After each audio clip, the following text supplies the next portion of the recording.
mismo yung platform. So, damay na po yung iba? Damay ang iba, kaya kinakailangan dapat sila mismo ay siguraduhin na i-monitor nila ang compliance ng bawat online sellers.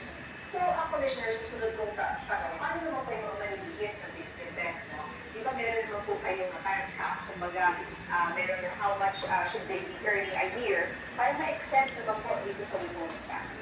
Dahil na ang layunin din naman natin dito, ang talagang masingin natin yung malalaki rin natin kumikita talaga. No?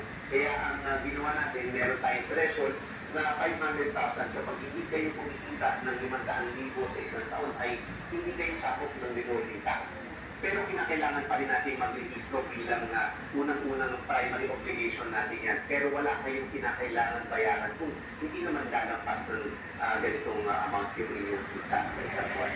Sa isang taon, hindi isang buwan. Kasi po, syempre marami ang umaaray, huwag naman kami mga maliliit na businesses. Kasi nga, kumari, yung iba nagbibenta lang na, kunyari, may online, yung mga, di ba, turungan, ganyan.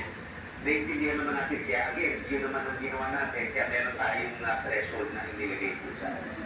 Alright, sa ibang usapin naman po, muling pinagtibay ng BIR ang pakikipagtulungan sa local business groups para sa pagpapabuti ng tax services. Ano po ang nakapaloob sa kasunduang ito, Commissioner?